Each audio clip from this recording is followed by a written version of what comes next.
All right. So, welcome everyone. We're so happy to have you all join us today, and congratulations on your acceptance to Assumption University.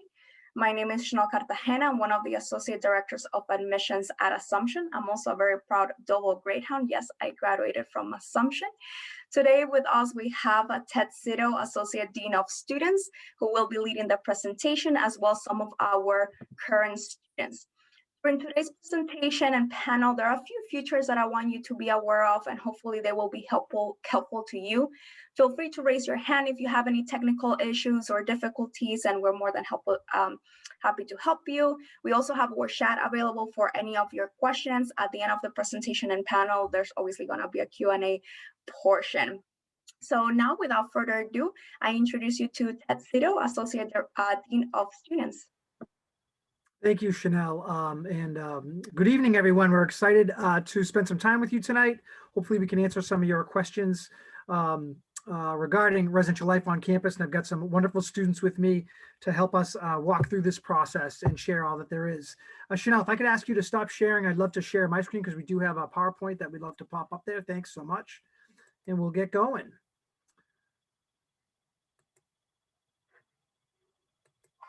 Welcome to Assumption University. Ooh, a little bit ahead of ourselves there, excuse me.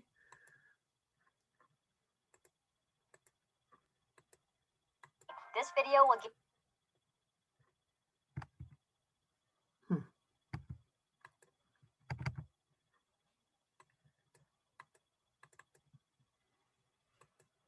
Okay, there we go. Sorry for the technical difficulties, folks. That always happens when you never want it to. We'll get started. Again, as Chanel said, I am the Associate Dean of Students at Assumption. My name is Ted Zito. I'm also a proud Greyhound, class of 1999, and also graduate school of 2003. Hard to believe, time goes by so fast. My role on campus as Associate Dean, I always like to clarify because it might be a little confusing as to what does my job do. And really what my job is helping folks explore, navigate, and learn outside of the classroom. So anything that happens non-academically that might involve activities, leadership, and learning outside of the classroom really falls under the Dean's office. And as Associate Dean, it's one of my most favorite things to do. So I get to have a lot of fun every day with my work. I hope that you all, when you come to Assumption, get to experience that and learn what you love and find your passion. And that being said, I have three wonderful students with me, and I'd love for them to each introduce themselves and their names. These are fabulous student leaders and Assumption ambassadors who are folks to get to know as they'll talk to you today. But I'll start with Chloe, then Luke and Sierra, please. Thanks, Ted. Hi, everyone. So like Ted mentioned, my name is Chloe Moore, and I'm a current senior here at Assumption University.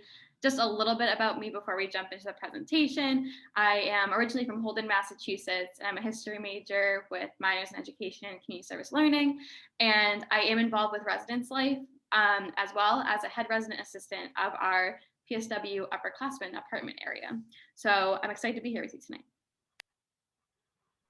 What's up, guys? I'm Luke. I'm also a senior here at Assumption from East Bridgewater, Mass. Currently double majoring in history and political science. And just like Chloe, I'm also involved in res life. I have been for 3 years. So yeah, we kind of know all the ins and outs of all that stuff. So ask us any questions. Hi guys, my name is Sierra. I am a junior and a biology major, and I'm actually from Milford, Connecticut. Just like Chloe and Luke, I've been involved in res life for the past 2 years now. So really fire away at those questions. I do a couple other things besides being a resident assistant. I was an orientation leader, member of our golf team, so definitely ask those questions away. Well, thank you all. Thank you all for being on the presentation tonight. And what we'll do, our format will be, is each of us are going to share briefly a little bit about what residential life is like at Assumption University. Each of us will take a small portion here, and then really to get to the important stuff are your questions at the end. So we look forward to that. And Chanel from admissions will really be moderating that so we can get all of your questions answered. So without further ado, we'll start heading through the PowerPoint. And one of the things I like to share about Residential Life's mission, just that you all have a concept of what we stand for in residential life and why the work that we do is so important to us, from students who live on campus right through the professional staff who help support and supervise. So what this statement says is that we strive to provide a residential environment that extends the student's education beyond the classroom, emphasizes personal choice and accountability, establishes a network of support and guidance, and develops the whole person, mind, body, and spirit. And that's really a portion of what we do. And it really guides and drives all of our work. And plays into what we do everywhere from using the tools that we have to house you and assign you, to programming, to training RAs, and really creating a home atmosphere in the residence halls, and not really just a simple place to live. But speaking of living, we do have about 85 of our students choose to live on campus, and we have a really, really vibrant community throughout the entire academic year and into the summer for students who stay here and go to classes over the summer and work. We are a very active campus. Again, people are here during the week and on the weekends with lots of wonderful activities happening throughout our time. So we hope that when you come, you will take full advantage of this great place. I don't think this is the last place anyone would consider a suitcase school because of so many things happening and the love that students have for being on campus. I wanted to share a little bit about who makes up this residential life team, and because we do have a great professional staff and resident assistant team. So within the residential life structure, you'll have a director who sits at the top, an associate director who helps that director with the daily operations of the office, making sure that everything that regarding housing is taken care of and students are cared for and supported.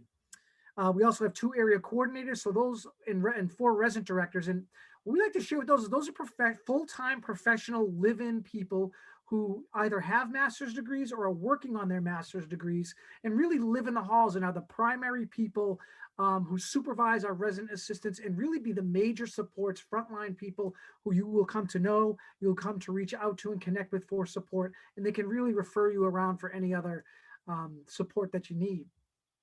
We also have 54 wonderful resident assistants, 3 of whom are on the call tonight. And these are the folks who live on our floors, and they are trained, again, really to be a resource for you all. They conduct lots of floor programming, so all the fun happenings in the residence halls are really coordinated and structured by this great RA team. They facilitate floor meetings, so if there's information that's important for you to know, these RAs are going to get that information out there to you, so you're prepared and ready to tackle what you need to throughout the semester.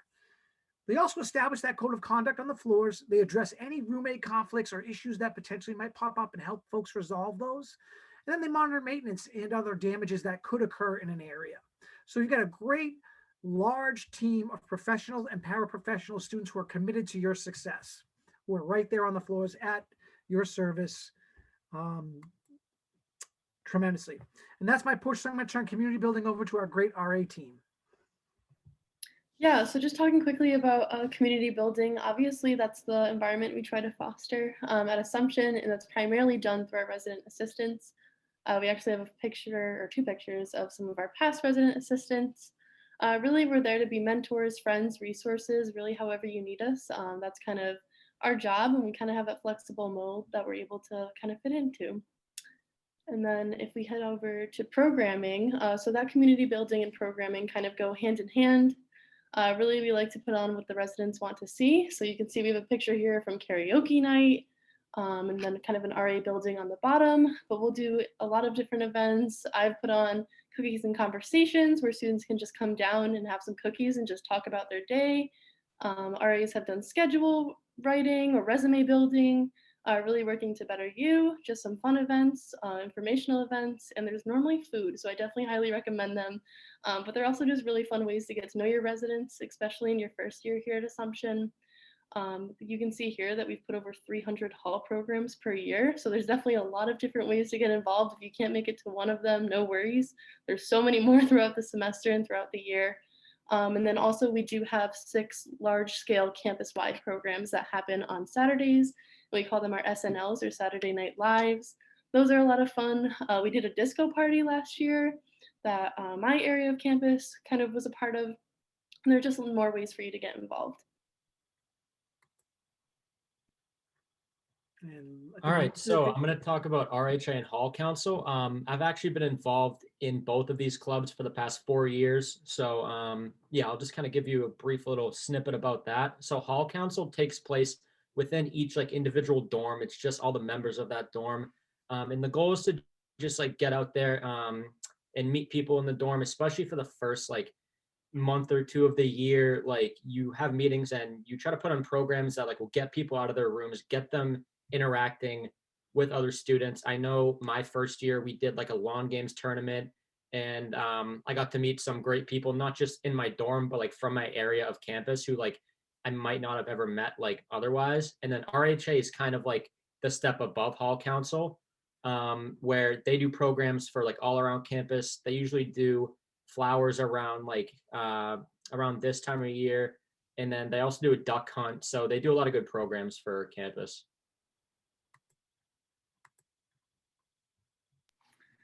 All right, and then talking a little bit about peer ministry, which is yet another way that you can get involved in your residence hall and here on campus. So peer ministry really serves as a way to kind of build a bridge between residence life and living in the halls in our campus ministry, which have a lot of other opportunities through campus ministry itself. But this is a great way to get to collaborate with the staff in campus ministry and bring opportunities to the residence hall for, faith reflections, spiritual activities, things like that, bringing it into the residence hall and programming. There's been lots of different events, sometimes centered around the holidays when they come about in the school year. But this is a way where you can actually serve as a peer minister. So you work within your own hall that you live in, but you actually get to attend club meetings for peer ministry once a week, and all of the peer ministers from across campus meet with the supervisor, both from residence life and campus ministry. And that's a great time where you get to connect with the other peer ministers, plan events. Some of them tend to be more campus-wide. Some of them are just directed at certain residence halls and areas. But again, this is just a way to really get you interacting with others, engaging in your residence hall, and getting to bring in that element of campus ministry to the halls if you'd like to. I also will add that we have campus ministry staff that lives within the residence halls as well, our ministers in residence. So they're a really great resource if you're looking to brainstorm program ideas or see if you can collaborate with them to put on events for your hall. So that's just another way you can get involved, kind of both inside and outside of your residence hall through peer ministry. So next, I would like to take a couple minutes to watch this wonderful video we have to get to show you some of what the halls look like on campus. And this is actually narrated by one of our fellow ambassadors, Hannah White. So I hope you enjoy this video to kind of give you an inside look of some of the living options on campus. Thanks, Chloe. I'll start it, just maybe a little delayed, so just ask for folks' patience and we'll get going. Welcome to Assumption University. This video will give you a look at the first-year residence halls at Assumption. Our first stop is Alumni Hall and Desautel's Hall, or DES as it's better known. These buildings are adjacent to each other, connected by a breezeway, with what we call the Alumni DES courtyard in the back. Alumni has 3 floors and houses 141 residents. DES also has 3 floors and houses 160 residents. Each room in Alumni and DES are double occupancy, so you'll have 1 roommate. We don't force triples here at Assumption, so if a room is made for 2 people, you will only find 2 people in it. Each room is approximately 14.5 feet long and 11.5 feet wide. Next, we'll take a look at Nault Hall and Hanrahan Hall. Nault Hall is our substance-free living area on campus, so students who choose to live here live a substance-free life, and all class years live in 1 building. It also has a double occupancy. Hanrahan Hall is specifically designed for students in the honors program. If you're in the honors program, we encourage you to live here, but you are definitely not required to. The rooms in Hanrahan and Nault are approximately 14.5 feet long and 11.5 feet wide. The last 2 halls that house first-year students are Salisbury Hall, or SALS, and Worcester Hall. Worcester houses 242 residents across 4 floors, and first-year students as well as sophomores live in this building. SALS is exclusively for first-year students and houses 212 residents across 4 floors. Both of these buildings are identical. Each room houses 3 students in a larger triple room. If you live in either of these buildings, you'll have 2 additional roommates, which just means more hounds for your pack. Each SALS and Worcester room are approximately 18 feet by 16.5 feet. When you live at Assumption, you experience the best of 2 worlds.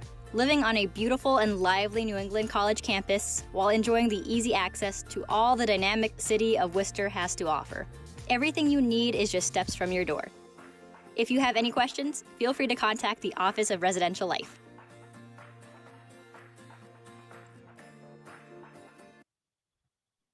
So I hope everyone enjoyed that little preview into some of the residence hall options that we have on campus. I definitely love getting to see pictures of some of those rooms that we have on campus. And just quickly, before we get into the Q&A, just to give you a couple more photos and a reminder about some of the halls that were mentioned. So the Alumni and Desert Hall are for first-year students, and they are double style, so 2 people living in those spaces. Then we can move on to the next area. We have Salisbury and Worcester Hall, which are the triple options. So you'd have 3 total people living in those spaces. Again, Salisbury is just for first-year students, and Worcester Hall houses both first-year and sophomores. And then we have Hannerhan and Nault Hall. As a reminder, Hannerhan is the honors housing if you're part of the honors program, although you are not required to live there. But both Luke and Sierra have lived in Hannerhan. So if you have questions about the experience, feel free to ask those tonight. And then we have Nault Hall, which is our substance-free living option here on campus.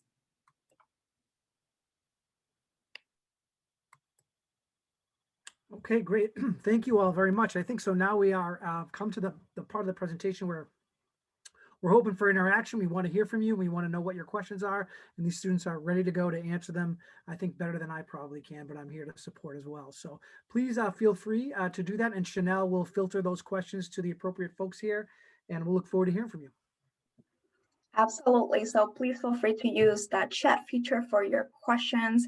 And take advantage of this time. You have 3 current students. You have Tetsudo, which, as he shared, he's also an alum of the institution, and he's been working at the institution for a couple of years now, I will say.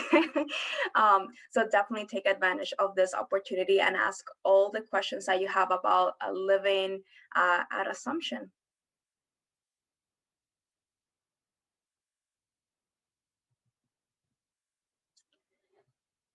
All right.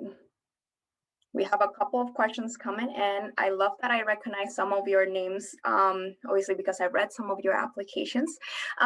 So let's see, we have the first one. How do you recommend freshmen find their roommate? Anyone want to take that? I can take this one. So there's a couple of options when it comes to selecting a roommate coming as a first-year student.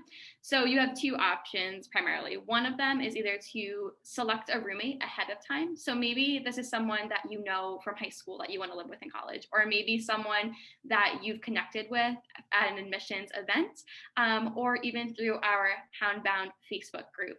I definitely will recommend, if you have not joined that Facebook group yet, feel free to jump in there. That's a great spot for students to post a little bit about themselves. You can post some photos, some of your interests, and maybe what you intend to study. And that way you can actually connect with other future Hounds as well, maybe possible roommates, potential classmates too. I'm also a part of that page kind of as a moderator, so you'll see posts from me about reminders, but that's just a really great spot to get to connect with potential roommates in that sense. But not everyone finds a roommate ahead of time. I certainly did not. So that you actually can fill out a detailed survey sent from the Office of Residential Life in terms of kind of going random, although it's a really great, kind of search that is looking for someone who's compatible with your living style. So a lot of the questions on this survey aren't, I'm Chloe and I like history and watching movies. It's more things, I'm on the cleaner side and I like to go to bed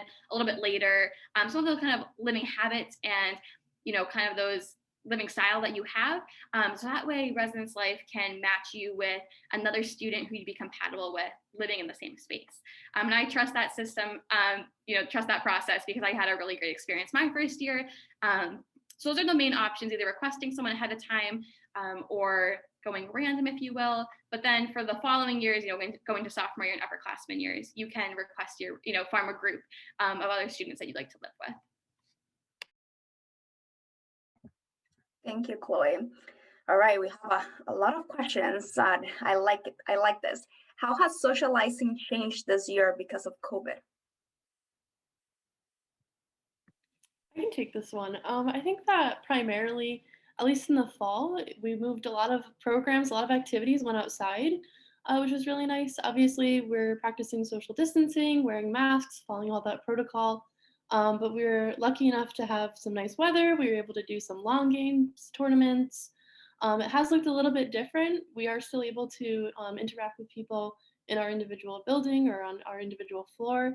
Obviously, still wearing those masks, but if you kind of want to spread out your crew a little bit more, just kind of making sure you're going outside and practicing those safety measures is kind of how it looks now. Thank you, Sierra. Is it possible to get a single dorm?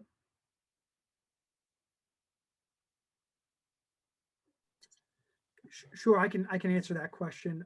So for first years, primarily we want first years to share space, and part of that reason, as Hannah in the video, I like that you have more hounds in your pack, right? That's the idea, is that you'll connect with more people. Although if there is, a significant reason why a particular student might want that, for example, if there's a medical need or some sort of need, we have a process for that students can apply for that, and we do have first years who can live in singles at times. So there is a possibility. Thank you, Ted. Do you get to choose your roommate? I know Chloe kind of answered this. I don't know, Luke and Sierra. I know Chloe went from through the normal process. Luke and Sierra, did you get to choose your roommate before coming to Assumption?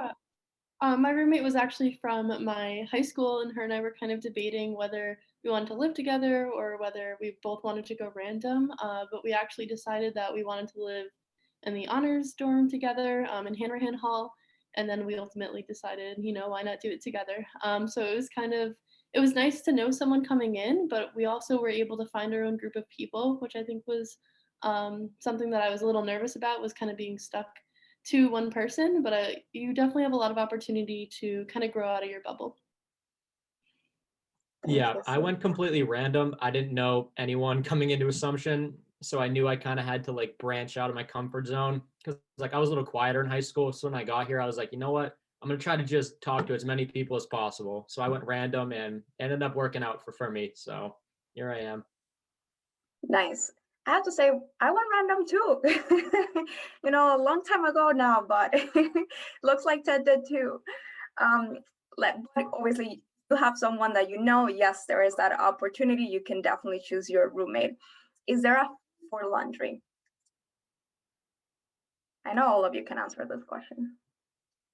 No, there is no fee for laundry. Oh, sorry, Chloe, I took it from you. That's actually extremely convenient. We actually have an app that you can download. It's called Laundry View, and you can tell when the laundry of the previous person is done, or how many washers or how many dryers are available. In Alumni and Desitel Hall, we have laundry on each floor, so you don't have to worry about walking up 3 flights of stairs or down 3 flights of stairs, which is extremely convenient. You can kind of time your laundry on that laundry app, so we make it as easy as possible for you. No quarters, no swipes, nothing like that. Just bring your own laundry detergent and you're good to go. Great, thank you, Sierra. We have another question. How are dorms assigned? So I know we talked a little bit about roommate. So maybe if you all want to expand a little bit more and actual dorms, and I know that's all part of what I like to say, the Match.com quiz that Residential Life sends you. So I don't know if Chloe or Ted, if you want to expand on that. I was going to say, I saw another question after that, and I can answer that quickly first. And then Ted, if you want to kind of jump into how things are assigned. Someone asked if you could request a double versus a triple. I think it's kind of a nice segue into how things are assigned. So you can request if you would prefer or your option of a double or a triple. And again, that's really up to what you're comfortable with, if you'd like to live with just one other student or two. We have plenty of students who choose both of those options. So it's really just comes down to what you're most comfortable with as you're transitioning to college. But Ted, if you want to talk a little bit more specifically about how the dorms are assigned and maybe roommates are assigned. Sure, yeah. So what Res Life will do is send you notification once the application is live. And essentially what it is a questionnaire that asks you a series of lifestyle, I don't want to call them habits, but behaviors. And we'll use that information in our system to help try and pair you up with a number of folks who you might match with. So we might ask you things about, are you an early riser versus someone who sleeps late? How tidy do you like your room? Things like those types of questions. And we use that as well as some of your interests to try and match you with someone as best we can. And so once we have that, we will, I think we try to make the assignments depending on when, roughly by mid-July, and you'll have that information at home in a contact for your roommates. So you'll get that all in through email, and then you can reach out and talk to your roommates and start talking about, who's going to bring the fridge, who's going to bring the TV, who's going to do what, and you get to know each other. We always encourage some personal contact, I'll call it. I don't know if we should call it face-to-face anymore right now, given the pandemic, but we could call it personal contact. Sometimes just, people will use social media a ton of times, start following everyone on whatever platform you prefer. I'm outdated with the ones that I use. I think I'm kind of gotten to that age where I'm not using the more modern ones, but so that's kind of how the process works. We'll take credit for all the ones that work out, and the ones that's challenged. We don't know what happened. It must have been a system error, but I'm teasing. No, most of the time, I think I found that the conflicts, we aren't really crazy. They do a pretty decent job, and our RAs and staff are trained well to help, with minor things that pop up. And if something were major to pop up, we'd work with you all to manage that, but that's not as often as an occurrence. So. Great, thank you, Ted. How is the honors dorm different from the other residence halls? I can speak to this a little bit. So I lived in Hanrahan for 2 years, and then Sierra did too. So Sierra, if I miss anything, just add it on at the end. The rooms are a little bit bigger than a typical room here on campus, and there's also less people in the hall. So at least in my case, it made it easier for me to like branch out to people and like make new friends, because I could go in between all the floors and just kind of talk to everyone. And the students are like typically a little quieter in Hanrahan because they are honor students. So like they're taking honors classes. So they might be spending more time like studying, doing homework. So it is a little quieter. That's kind of it, I think. I don't really know if I missed anything, Sierra. Is that everything? Yeah, I will say as well, we do offer Compass classes for our first year students, and the students in our honors program specifically take honors Compass classes. So kind of having 50 residents who are either taking a similar honors course as you or the same Compass course as you right in your building was really convenient for me. Whether we were just studying for an exam or working on a paper, reviewing each other's, just knowing that okay, the two girls that live down the hall from me are in the same class was really convenient. Thank you, Sierra. And actually, we have a question. What will be the benefits of living in the honors dorm versus a regular dorm? Is there anything else that you would like to add to that? I know you kind of talked about those benefits already. Good? I think that's kind of it, yeah. Perfect. All right. What comes in the dorm room already? I can take this one. So in the traditional style rooms, I should speak about first. You're going to be seeing that each person has their own bed. You're going to have, in terms of furniture, you'll have your bed. You'll have a desk that has multiple drawers on the side, and kind of like a shelf kind of top over it. So lots of desk space for doing homework and your studies. And then we also have a desk chair for all of those desks, and everyone has their own kind of wardrobe closet space that has both areas for like hanging clothes up and also a couple of drawers. I will say in Alumni and Desautel Hall, the bed frames are kind of the metal bed frames that kind of are a standard level. So if you're looking to use any sort of under the bed storage, I'm kind of just giving this a shout out right now, invest in bed risers. They're just little stands you can put on your bed so that you can slide bins under more easily and just have that under the bed storage, which was really essential for just keeping things organized in the space. But in the triple style room, you actually can loft your bed frame, meaning you actually can rise it all the way up kind of to like the top. So it's like a bunk bed for you. And then underneath, a lot of times students put their desk and closet space kind of all underneath just to kind of organize the space out. I know that's kind of hard to explain while we're not seeing the room right now, but that is one of the differences between like kind of the bed frame styles in those two halls. But on top of that, that's what comes in the rooms.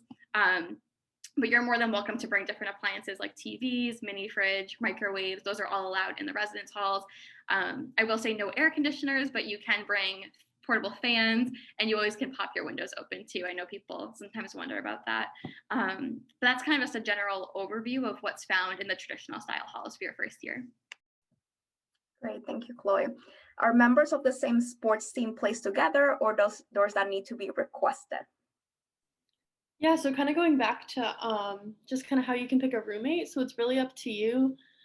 Depending on your sports team, maybe you haven't done too much getting to know each other before coming to Assumption. So you maybe want to just go random for the first year. And then if you make really good teammates, you're more than welcome to room with them the next year. A lot of my friends on my team or my teammates live together, but then we have some girls like me who do not. So it really up to you. And it's not like you're pressured one way or the other. So you really do have that flexibility, but your teammates are definitely good roommates because you know how to work with them well. Absolutely. Let's see, how do the dorms change as you go from freshman to senior year? I can take this one. So starting your first year, you kind of are in the traditional style dorms, like a double or triple, like no apartments yet. But as you work your way up, like sophomore, junior, and then like your last year, you start to work in the apartments. So like that's when you start to get like a kitchen. You can have more roommates. You kind of like wean off of the meal plan a little bit. Like I don't have a meal plan at all right now because I'm trying to learn to cook. It's not going well, but we don't have to talk about that at all. But yeah, so you can live in either like a 4-man apartment, a 5-man apartment, or a 6-man apartment. It's gonna have either like 1 or 2 bathrooms, 2 doubles. It all depends on like how many people you live with. But the one that I'm in right now is a 5-man apartment, and it's really nice. We kind of like reorganize it so we have more floor space. So it's definitely a nice spot. So you definitely like work your way up as you kind of get older here at Assumption. Look, I heard you're the king of rice, broccoli, and chicken. So that sounds Yeah, like you can that is very true. Yeah. so you're getting there. All right, we have another question here. What kind of activities go on campus on the weekends? I can take this one. So in a year before COVID-19 and this year that we're kind of operating more in that kind of virtual setting, there is still lots and lots of things to do here on campus. And we have events going on throughout the weekdays, but also every single Friday and Saturday, there's some sort of late night event for students to be a part of. Oftentimes, I will say kind of talk about pre-COVID for just a moment. Typically, those are going to be all in-person events in our student center or other spaces on campus where there's always going to be some sort of food option for free. So a big draw there, but also prizes, raffles, and some sort of activity. We have a campus activities board, which Luke is currently a part of, and I've been a part of for 3 of my years here at Assumption. And they are responsible for 90% of our programming here on campus. So you're going to see things like bingo, trivia nights, maybe a paint night, bring comedians, musicians, different performers to campus. And again, typically this is all kind of in person. I'm getting to kind of mingle with your peers and just have a really fun time. But this year we are faced with the pandemic, but we are still continuing to have lots of great virtual programming opportunities. So there's been bingo nights still, but just in a remote setting. And there's amazing prizes at bingo and lots of the events. You're going to see things like Apple Watches, Amazon gift cards, TVs, speakers, AirPods, all of those big ticket items that you would be happy to go home with. You could win for free. I know I won a Amazon gift card a couple weekends ago at bingo. So definitely was the highlight of my week. So you're seeing lots of kind of creative ideas right now to kind of get students engaged on the weekends in terms of the programming we can do, given that we are maintaining that social distance and not able to resume all of our activities to the same capacity that we have in years past. But we are starting to slowly introduce more of those in-person events with that social distance. So the campus activities board is putting on food truck Saturdays where there's actually a food truck. Again, this is all included in your student activity fee. So it's a free event for you to go down to. There's been a barbecue food truck that came with like pulled pork and french fries. And last night there was just a panini truck. So they're continuing to bring great food options for us on campus. But just to highlight a couple other events real quick, we had our Winter Fest last weekend. And that was just a great event with free t-shirts, more food trucks, outdoor roller skating, really just, some fun with friends. And then just yesterday, we had a snow sculpture competition here on campus since we've been getting quite a bit of snow here in the Worcester area. And I was very impressed with some of the work of our students creating our Greyhound, which is our mascot, out of snow. And it was honestly looked so realistic. So it was a great representation. And it was just a really fun way to get people outside of their rooms and interacting with others, but of course, in that socially distant manner. So that's just some of the things that we've had really going on the weekends, especially this year. I think the only thing I'll add, and Chloe did a great job, it would be in the Plord Center, which is our rec center, offers a lot in terms of workouts, activities. So if you're into weight training or cardio or whatever you like to do, we have an opportunity to do that. Obviously in a non-COVID world, but in a COVID world, the team has really created a very safe and creative way that folks can still get their workouts in. So lots of stuff happening all the time. I know, I think I saw students sledding like 2 weeks ago, maybe. Yeah, I saw some photos. So there's a lot to do on campus. All right, we have a lot of questions still, but we have another question here. What is the process if you have issues with your roommate? Who wants to take that one? I can Go take ahead. this one. So as Ted mentioned, we don't really have too many roommate conflict just because we do send out that survey to try to see what your preferences are. So we try to avoid those conflicts right from the beginning. We also have each resident assistant will meet with each room to make a roommate contract where you go through, like what time at night must the lights be out? If someone gets a phone call, can they answer it if it's at 2 o'clock in the morning or something crazy like that? Really just going through every case scenario of what you are expecting to see in your room. Since it is a shared living space, we want to make sure that everyone feels safe and comfortable with where they're living, but also happy. So if you ever had an issue like that, directing it to the roommate contract would probably be your first go-to. And then if for some reason you couldn't solve it or resolve it, you're more than welcome to go to us as RAs. We really do want to make sure that kind of where we are the navigator between those conversations, just trying to make sure that we understand, maybe where the issue is, helping resolve it. We really do like to keep roommates together. We really like to see you guys work kind of those smaller conflicts out, just because you are, for the first time, for most of you, at least for me, I had never lived with someone before in that close quarters. So getting used to kind of working with someone, respecting each other's space, things like that, we really want to just kind of focus that. Thank you, Sierra. Can we have a fridge for each roommate or do we share one?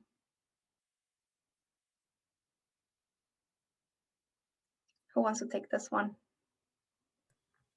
I can take that. That's fine. I mean, you can bring 2 fridges if you want. Most don't. Most share, especially in the traditional halls.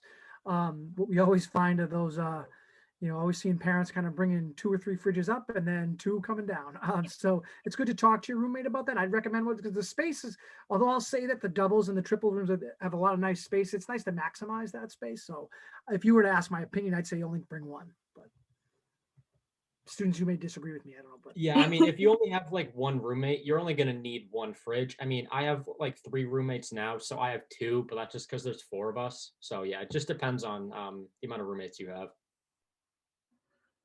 Thank you. How customizable are the dorm in terms of moving furniture and wall decorations?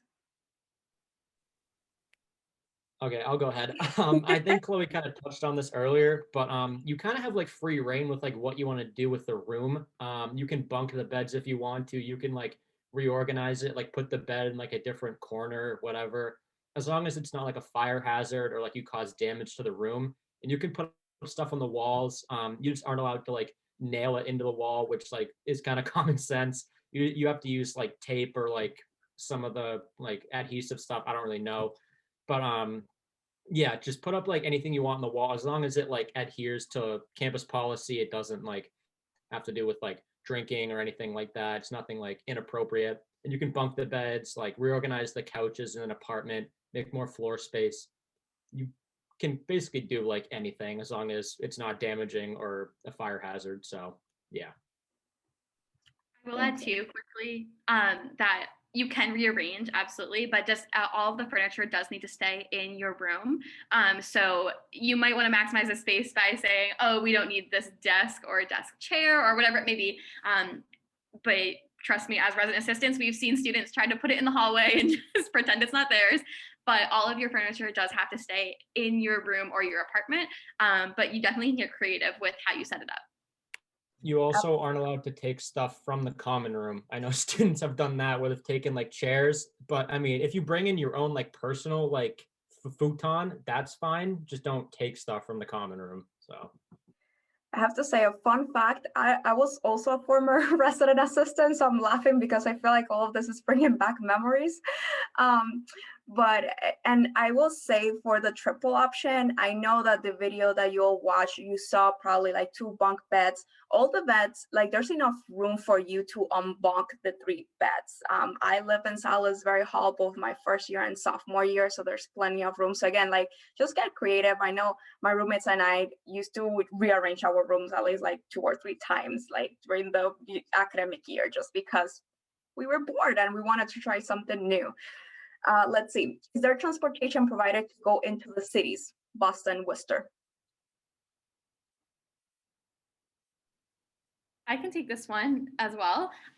So we do have partnerships with various transportation services for students to use, including Uber and Yellow Cab taxi service for discounted rides around the city, or discounted rates to get off campus.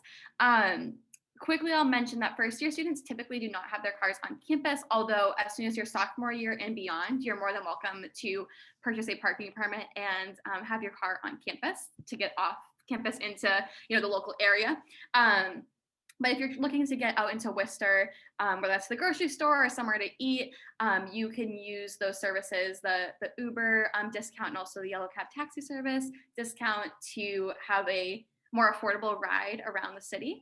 And I will also say that pre-COVID, we did have a bus that would come to campus on the weekends and do kind of a loop throughout the city of Worcester.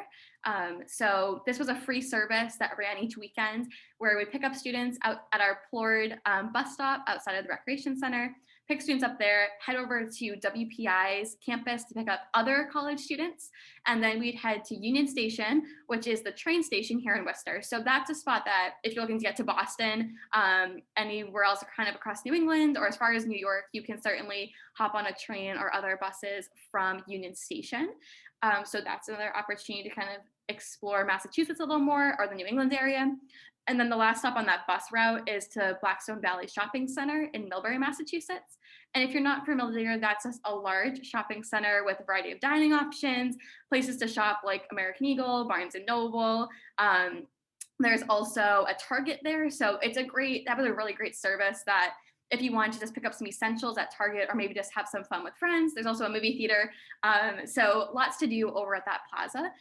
We have kind of taken a pause on that service just given the pandemic, but we are hopeful for in the coming years to resume that option for students who may not have a car on campus to really get out into the Worcester area for free.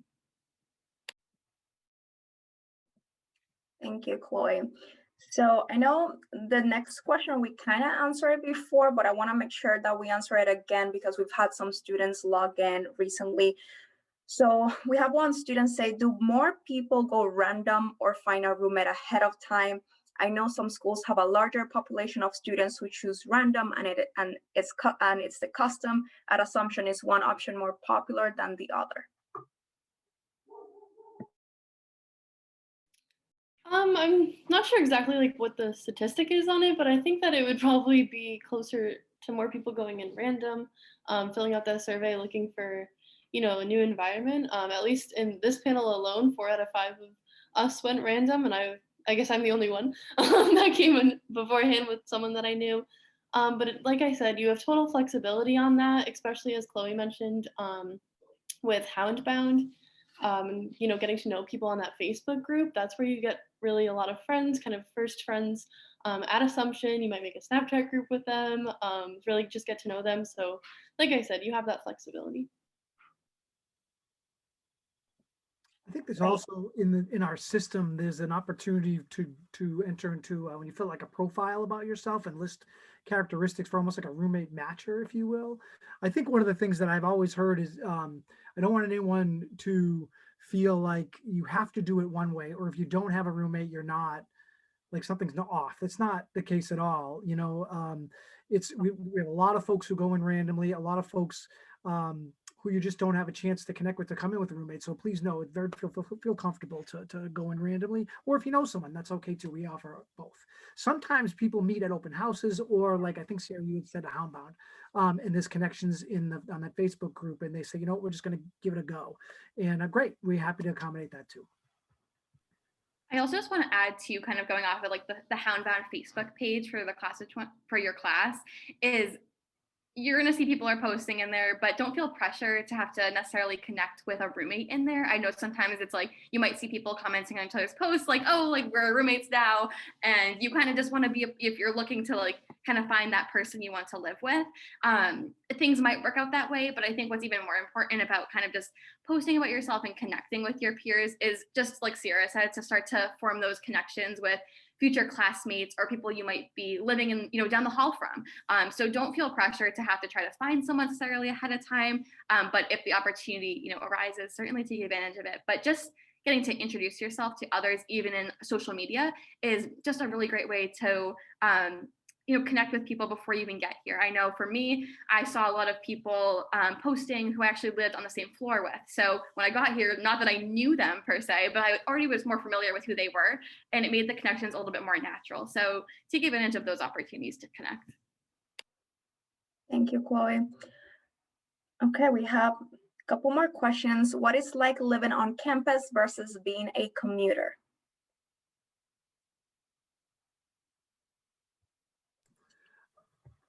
I mean, Go ahead, Sarah. I think we definitely strive at Assumption to make the commuter experience the same as a residential experience. I have actually one of my friends, she's a biology major like me, and her and I were in bio classes. We'd stay up studying late. She'd go to the late night events, and then I'd see her get in her car, and I'd be like, hey, how do you have a car as a first year? And she was like, oh, I'm a commuter. Like, you don't even notice half the time that students are commuters, just because you do have all the same opportunities to get involved, and we do recommend you take advantage of those. Really just bringing whatever you put into it, you get out of it. So if you're staying for those events, if you're maybe a member of a sports team or a club, you're definitely going to be on campus more often. And being a commuter, you do have that flexibility if you just want to go home for the day, or, so I definitely think that it's a really similar living experience, especially pre-COVID, when you're kind of allowed to come in and out of the residential halls as you please, visit people. So I think that, yeah, you have a very similar living experience. I think I'll add a couple pieces to that as well. So one of the things that we added very recently is in the ground level of Alumni Hall. There's a wonderful, brand new, beautiful commuter lounge, which is there for students to use. It has a full kitchen, lots of study space, really a couple of widescreen, large televisions for number one for entertainment, but number two for study. I think there's a conference room down there as well where students can study and gather. So that's really been set aside for commuters to use. So there is a place to hang out and kind of get some work done that's different from some other common space on campus. We have a commuter specific newsletter that we send out to just make sure that our commuters are getting, important, accurate information that's tailored specifically to them. That's of interest. We've created additional parking available on campus, so that's not hard to find a space when you come as a commuting student. And we have a really vibrant, really fun commuter club where they do a lot of fun and games. I think they meet every other week, and sometimes it's business, but most of the time they're playing games and doing different things. So lots of fun opportunities for you to engage as a commuter on campus. Thank you, Ted and Sierra. We have a student asking, are there any major specific LLCs, which I'm guessing the student is referring to living learning centers, for example, for nursing? I can take this one if you'd like. Go ahead. Yeah, please. We do not have any major specific LLCs. The one kind of specific housing option we have related to academics is the Honors Hall, Hanrahan Hall, where again, you have the option to live there if you are a member of the honors program, although you're not required to. But we do have a living learning center here on campus. It's not specific to one major. It's open to our sophomore students, which is Luke was talking about, living as a first year student in traditional halls, but as soon as your sophomore year, you could be living in a full apartment. So just to talk about the living learning center a little bit, it is the only residence hall option on campus which you must apply to, which makes it a little unique. For all the other apartments in your junior and senior year, there's no application necessary, just going through the housing selection process. But for our Living Learning Center, there is a academic GPA component to it to kind of start the kind of requirements for living in the hall. But then in addition, you're living with 4 people, so they're 4-person apartments. You apply as a group to live there. And this Living Learning Center is not only a place where you get to kind of expand your living experience by moving up into that apartment style where you have to be a little bit more independent. You have your own kitchen, you have your own private bathroom, a living room space, and multiple bedrooms where you have to kind of cook for yourself. You have to be cleaning a lot of your spaces more frequently than, say, in a traditional hall where there's our buildings and ground staff that comes through regularly. So a lot of additional, good adulting skills, if you will, while living in an apartment. But the additional component to our Living Learning Center is being a part of interest circles, which are led by faculty mentors. So our various professors from different fields and different departments are going to be involved with your kind of experience living here on campus. And these interest circles occur, I think, multiple times throughout the semester. I didn't live in this hall specifically, so I don't think any of us did, so we can't speak directly to the experience.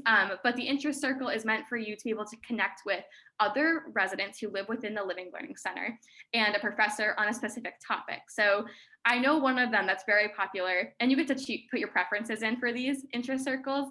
One of the most popular ones is exploring Worcester. And again, pre-COVID times, they would go to local museums, kind of historic sites, restaurants, activities, entertainment, kind of just exploring the Worcester area as a group. And that's just one of the many different interest circles we have. Some of them are centered more about maybe a book series, a different TV show, a particular interest. They're kind of like oddly specific, but that's kind of like the fun of being a part of an interest circle.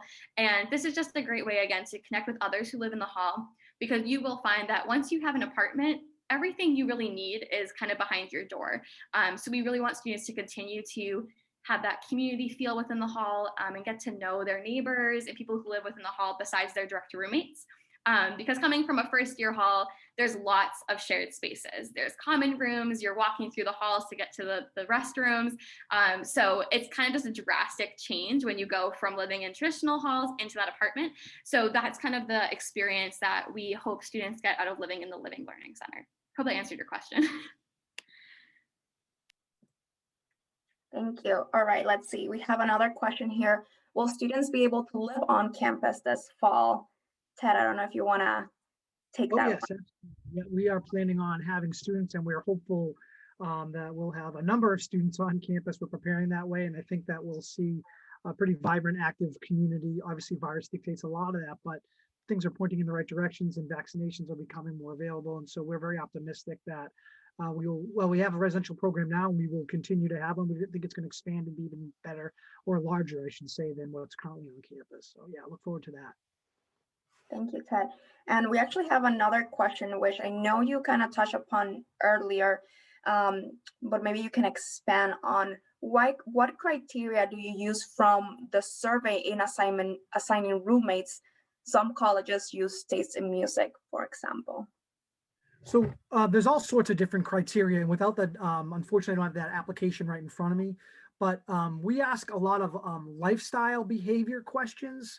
So riser, early riser, tidy, untidy, the type of atmosphere you prefer to have in your room. We do ask questions about interests like sports or music, what types of music you listen to. And we use kind of all of those criteria to match people as best we can randomly. Again, not perfect process, but overall a decent process to help pair students. So I wish I could give you a little more information without the application right in front of me now, unfortunately. But that's generally what it is. Not a terribly long survey, but it does ask a lot of good detailed questions. Thank you, Ted. Our last question of the evening as of right now, can anyone speak about the Rome campus? Chloe, I know you've been to the Rome campus. Has anyone else want to talk about campus before I do? I mean, I haven't been, but my roommate's been, and I'll just kind of like briefly talk about it. So he went the fall of our sophomore year, and he still hasn't stopped talking about how amazing it was. And now he's like addicted to traveling. Like he wants to go all over the world, and like he would send me pictures. Like I would be stuck in my room with the snow, and he's like, I'm going to the Eiffel Tower today. I'm like, okay, great. Thanks, dude. I got a big test tomorrow I got to study for, and I have to truck back across campus. But yeah, it's a great experience. I think Chloe can talk about it more than I can. So thanks, Luke. Yeah, so just quickly to touch upon kind of an overview, a little bit more about the Rome campus, and then I'll talk about my experience directly. So the Assumption Rome campus is Assumption University in Rome, Italy. So this is a really special program that we offer where only Assumption University students are able to go to this Rome campus. In comparison, if you're looking to study abroad elsewhere around the world, we do send students to various other countries every single year. But oftentimes you're going to a different school or college or university abroad, and you're going with students from all over the world. But this Rome experience is really unique where you're going just with Assumption students in the Assumption community. And this includes the professors. So while you're taking classes in Rome, you're going to be taught by Assumption faculty from, you might even see later on in your years back here in Worcester, because they kind of rotate out who's going to teach in Rome. And you're going to see classes taught there, different histories, different art classes, different philosophies and theologies are also taught while abroad over there. So you take a couple of classes depending on when you go. So we offer students the opportunity to go for a full semester. So in the fall or spring, I think it's about three months or so, which is what Luke's roommate did his fall semester. Then we also offer summer sessions to go to Rome.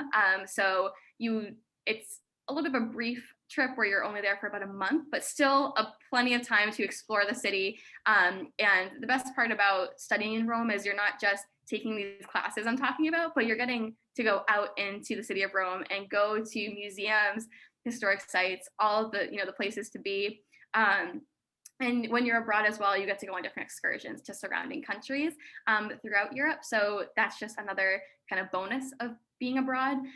But for myself, I didn't find myself studying abroad for a whole semester or summer session, but I actually had the opportunity to go for 10 days with the Sophomore Initiative at Assumption, known as the Sophia program. Some of you may have heard about this in previous presentations, but the Sophia program is just for sophomore students.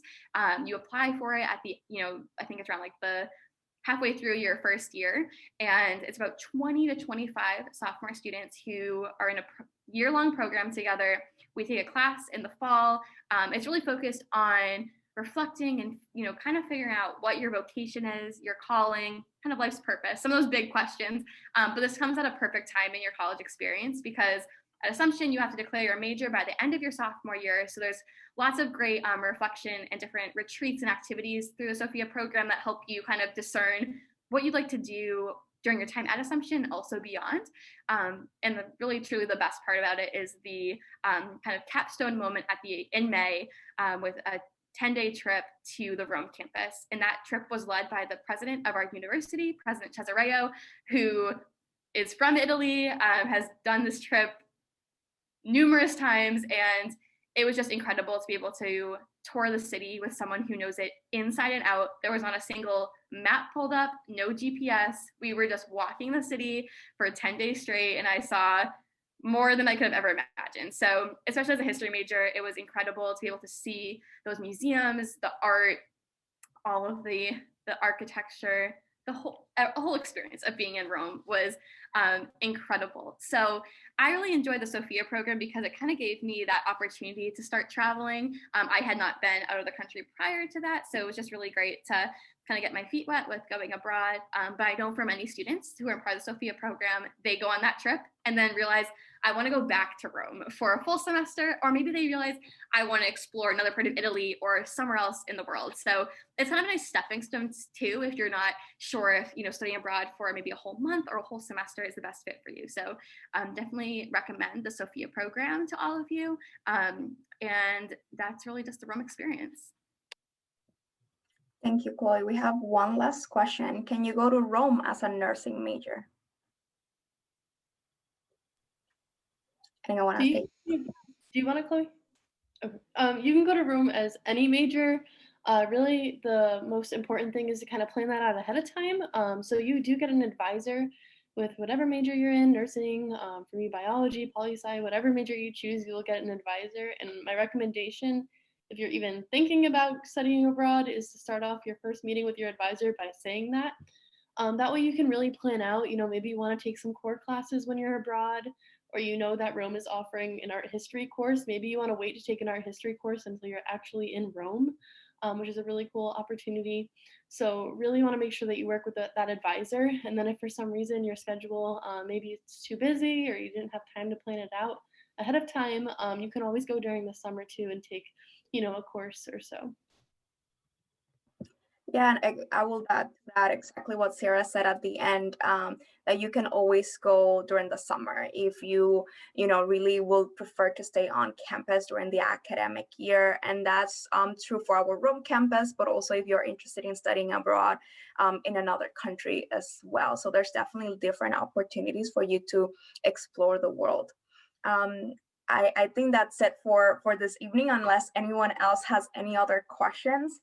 I will say thank you for all of your questions. I enjoyed kind of like reliving my time as an Assumption student, as I heard Chloe, Luke, and Sarah talk a little bit about living at Assumption. So thank you all again for joining us today. Again, if you have any questions, please feel free to reach out to us. Chloe, if you can, please drop in the chat the assumption.edu/unibody link. So if you're interested in continue chatting with Chloe, Luke, or Sierra, you can actually find their profile through the Unibody platform. Chloe will be sharing that link with you. You can also chat with our staff. As Ted mentioned at the end of the presentation, you're also more than welcome to reach out to our office of Residential Life if you have any other questions regarding living at Assumption. Thank you again. I see all your thank yous. Thank you all. This has been fun.